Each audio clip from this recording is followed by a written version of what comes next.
Hello everyone, welcome back to our channel Edutic. So science series আজি আৰু এটা question লৈ আহিছো.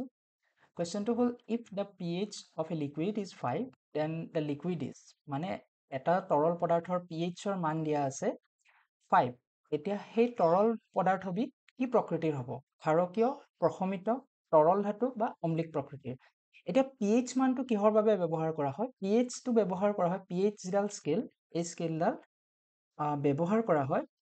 বস্তু এটা ক্ষাৰকীয় হয় নে এচিডিক হয় সেইটো জানিবৰ বাবে আমলিক অথবা ক্ষাৰকীয় হয় নে নহয় এতিয়া এইডাল হৈছে আমাৰ pH স্কেল য'ত 0 ৰ পৰা 14 লৈকে নাম্বাৰ থাকে ঠিক আছে 7 টো হৈছে নিউট্ৰেল যদি কোনো এটা তৰলৰ pH ভ্যালু 7 হয় তেতিয়াহলে সেইটো নিউট্ৰেল আৰু সাধাৰণতে ওৱাটাৰটো কি হয় নিউট্ৰেল কেটেগৰীত থাকে 0 ৰ পৰা 6 সেইটো হৈছে আমলিক প্ৰকৃতিৰ 6 ৰ পৰা যেতিয়া আমি pH ভ্যালুবোৰ কমাই গৈ থাকো তেতিয়া তাৰ এচিডিক নেচাৰ আমলিক নেচাৰটো বাঢ়ি গৈ থাকে আনহাতে 7 ৰ পৰা যেতিয়া বঢ়াই 14 লৈকে গৈ থাকো তেতিয়া তাৰ ক্ষাৰকীয় নেচাৰটো বাঢ়ি গৈ থাকে এতিয়া আমাৰ যি বেটাৰী এচিড হেতুৰ আমলিক তাৰ pH ভ্যালু হ'ল 0 তো অত্যন্ত ক্ষাৰকীয় তাৰ পিছত আহে ষ্টমাক এচিড যেটো আমাৰ পেটত থকা এচিড হাইড্ৰক্লৰিক এচিড তাৰ যেটো pH ভ্যালু এটো হ'ল 1 তাৰপিছত vinegar orange juice tomato black coffee urine তাৰপিছত আহে ৱাটাৰৰ পিছত আহে ক্ষাৰকীয় ভিতৰত আহে সি ৱাটাৰ বেকিং সোডা তাৰপিছত আমাৰ যিবোৰ গেষ্ট্ৰিকৰ টেবলেট হয় দেন এমোনিয়া সাবুনৰ পানী ব্লিচ বা ড্ৰেইন ক্লিনাৰ এইবোৰ হ'ল ক্ষাৰকীয় বস্তু ঠিক আছে এডাল হ'ল স্কেল 0 ৰ পৰা 14 লৈকে থাকে 7 টো হ'ল নিউট্ৰেল অথবা পানী হেতু কোৱেশ্চন এক্সামত আহিব পাৰে আনহাতে 7 ৰ পৰা যেতিয়া আমি ভ্যালুটো কমাই 0 লৈকে গৈ থাকো আমলিক অৰ্থাৎ এচিডিক নেচাৰটো বাঢ়ি গৈ থাকে আনহাতে 7 ৰ পৰা যেতিয়া 14 লৈকে বঢ়াই গৈ থাকো তেতিয়া হলে ক্ষাৰকীয় অৰ্থাৎ এলকালি নেচাৰটো বাঢ়ি গৈ থাকে ঠিক আছে তো গতিকে এই প্ৰশ্নটোৰ উত্তৰ হ'ব আমলিক প্ৰকৃতিৰ সো আমি তিনিটা অপচন অলৰেডি ডিসকাস কৰিলো এইকেইটা কেনেকুৱা ধৰণৰ হ'ব য নিউট্ৰেল হলে কিমান হ'ব 7 আমলিক প্ৰকৃতিৰ হলে কি হ'ব 7 তকৈ কম ক্ষাৰকীয় প্ৰকৃতিৰ হলে কি হ'ব 7 তকৈ বেছি এতিয়া তৰল ধাতুৰ কথা আমি জানিম তাৰ আগতে এটা বস্তু কইলো এসিড বা বেস টেস্ট কৰিবলৈ আমি লিটমাস পেপাৰ ব্যৱহাৰ কৰো ঠিক আছে লিটমাস পেপাৰ ব্যৱহাৰ কৰো লিটমাস পেপাৰ সাধাৰণতে দুই প্ৰকাৰৰ এটা হ'ল ব্লু লিটমাস পেপাৰ আনটো হ'ল red litmus paper blue litmus পেপাৰে কি কৰে বস্তু এটা এসিড হয় নে নহয় হেতু ডিটাৰমাইন কৰে যদিহে ব্লু লিটমাস পেপাৰখন ৰঙা হৈ যায় তেতিয়া হলে সেই সলিউশন বা সেই যেটো লিকুইড তাৰ ধৰণটো কেনেকুৱা হ'ব এসিডিক বা আমলিক হ'ব আনহাতে যদি ৰেড লিটমাস পেপাৰ ব্যৱহাৰ কৰো তেতিয়া হলে যেটো লিকুইড থাকিব হেতু কি হ'ব যদি লিটমাস পেপাৰখন কেনেকুৱা হৈ যায় ৰেড লিটমাস পেপাৰখন ব্লু হৈ যায় তেতিয়া হলে সেই যেটো দ্ৰব্য হ'ব বা সলিউশন হ'ব হেতু হ'ব বেসিক নেচাৰৰ এইটো কোৱেশ্চন হ'ব পাৰে যে লিটমাস পেপাৰেৰে কি কৰা হয় এসিড বা বেসিক নেচাৰটো আমি গম পাব পাৰো এসিডে কি কৰে ব্লু লিটমাস পেপাৰ ৰেড কৰে আনহাতে ক্ষাৰে কি কৰে ৰেড লিটমাস পেপাৰ ব্লু কৰে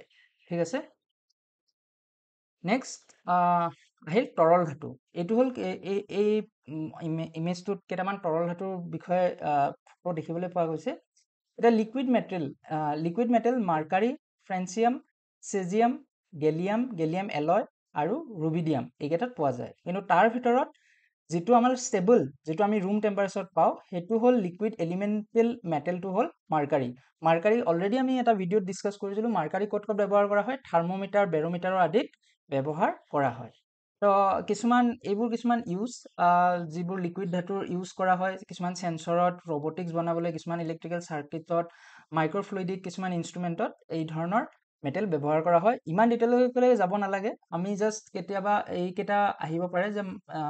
ফ্ৰেন্সিয়াম দিব পাৰে সিজিয়াম দিব পাৰে লিকুইড মেটেল হয় নে নহয় তো এইকেইটা হ'ল ৰুম টেম্পাৰেচাৰ সাধাৰণতে লিকুইড মেটেল আৰু ইয়াৰ ভিতৰত আটাইতকৈ ষ্টেবলটো হ'ল মাৰ্কাৰী তো মাৰ্কাৰীটো অহাৰ চান্সটো বেছি তো মাৰ্কাৰীক আমাৰ যেটো সংকেত হেতু হ'ল Hg হেতু হিকানে লিখি দিয়া হৈছে এটো নোট কৰি থব পাৰা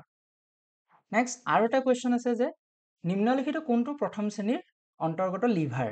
তাৰ আগতে যে আমি জানিব লাগিব লিভাৰ কি বস্তু আৰু লিভাৰ কেই প্ৰকাৰৰ লিভাৰৰ সহায়ৰে কি কৰে লিভাৰৰ সহায়ৰ এটা হ'ল আটাইতকৈ সৰল যন্ত্ৰ যেটোত কম বল প্ৰয়োগ কৰি বহু হেভি বস্তু আমি উঠাব পাৰো ঠিক আছে তো প্ৰথম 260 BC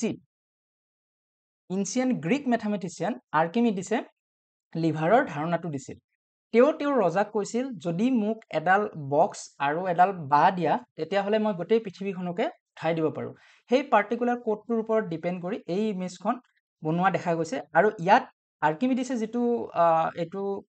উঠাই থকা দেখিবলৈ পোৱা গৈছে এইটো জাষ্ট পিকচৰিয়েল এটা ৰিপ্ৰেজেণ্টেশ্যন আৰু এইটো এটা ফাৰ্ষ্ট ক্লাছ লিভাৰ এতিয়া আমি কেনেকৈ বিভক্ত কৰোঁ লিভাৰ কেইটা সেইটো জানো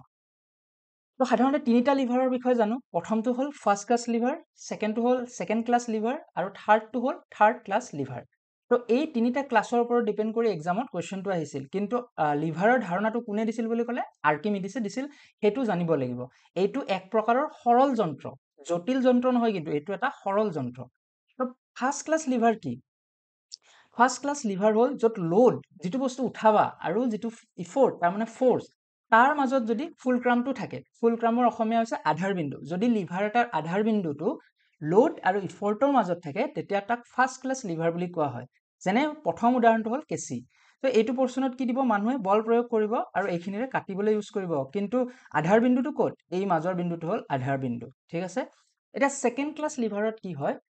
যিটো আমাৰ লোড থাকে ঠিক আছে যিটো বস্তু আমি উঠাবলৈ চেষ্টা কৰিম সেইটো ক'ত থাকে ইফৰ্ট আৰু ফুলক্ৰামৰ মাজত থাকে বল য'ত প্ৰয়োগ কৰিম আৰু যিটো আধাৰ বিন্দু হ'ব তাৰ মাজত যদি লোড আমি দিওঁ তেতিয়াহ'লে সেইটো হ'ল ছেকেণ্ড ক্লাছ লিভাৰ যেনে এই ঠেলাখনত দেখিবলৈ পোৱা গৈছে এইটো কি এই চকাটো হৈছে ফুলক্ৰাম ঠিক আছে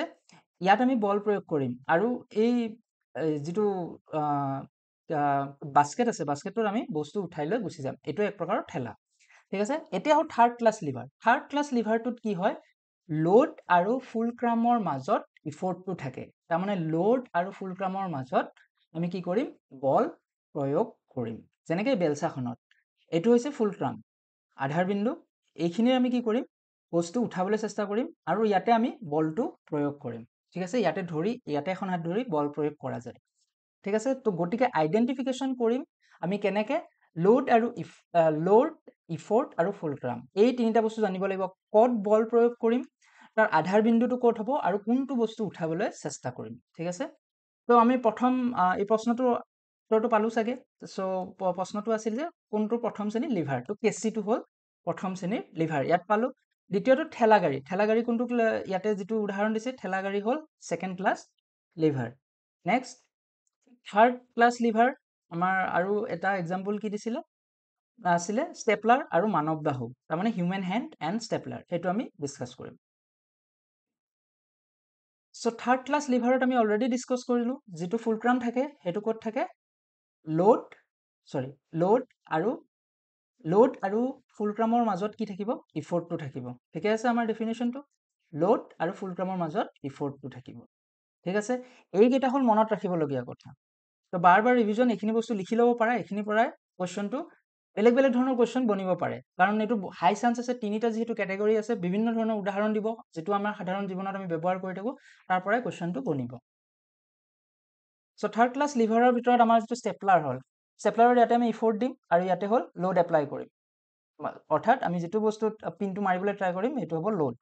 third class lever has the effort in between load and the fulcrum ঠিক আছে এইটো অলৰেডি আমি পালোঁ নেক্সট চেপেনা ধৰণটো কি হ'ব এইটো ফুলক্ৰাম এইটো ইফৰ্ট আৰু ইয়াতে লোড চুলি উঘালিবলৈ ইউজ কৰিম আৰু এইটো বৰশীটোত কি হয় এইটো ফুলক্ৰাম ইয়াতে ইফৰ্ট দি আছে মানুহজনে আৰু এইটো লোড হিচাপে মাছটো উঠাবলৈ যত্ন কৰিছে ইয়াৰ ভিতৰত যিটো হিউমেন আৰ্মৰ কি হ'ব এইটো যিটো আমি এলব'টো থাকে এলব'ৰ যিটো জইণ্ট সেইটো হ'ব ফুলক্ৰাম ঠিক আছে biceps contract and pull forearm upward so' এই ফ'ৰ আৰ্ম আপৱাৰ্ডটো আমি বাইচেপৰ পৰা যিটো বল আহিব এই বলটো ফ'ৰ আৰ্মখনত মেইনলি থাকিব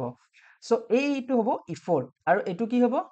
লোড ঠিক আছে গতিকে আমি যিটো হাতখন মানৱ বাহুৰ কথা কৈছে সেইটো এটা থাৰ্ড ক্লাছ লিভাৰৰ উদাহৰণ ঠিক আছে গতিকে পৰীক্ষাত হিউমেন হেণ্ড নিদি নেক্সট বাৰ চেপেনা দিব পাৰে বৰশী বাই থকাৰ কথা দিব পাৰে এনেকুৱা ধৰণৰ কুৱেশ্যন আহিব পাৰে গতিকে আমি গোটেইখিনি কনচেপ্ট ভালকৈ জনাটো খুবেই প্ৰয়োজনীয় ছায়েন্সৰ বস্তু উত্তৰ দিবলৈ বহুত সহজ কথা কিন্তু কনচেপ্টটো জানিলে আমি কি কৰিব পাৰোঁ বিভিন্ন ধৰণৰ প্ৰশ্ন ছল্ভ কৰিব পাৰিম আমি ৰেণ্ডমলি নেটত চাৰ্চ কৰাতকৈ কনচেপ্টটো জানি আমি কুৱেশ্যনটো আমি এপ্লাই কৰিব পাৰিম আজিৰ ভিডিঅ'টোত ইমানখিনিয়ে থাকিল চ' আমাৰ টীম ডক্টৰ আফতাব আনচাৰী তাৰপিছতে মই বিকাশ চিতা জয়শ্ৰী আৰু জিন্তু ধন্যবাদ জনাইছোঁ ধন্যবাদ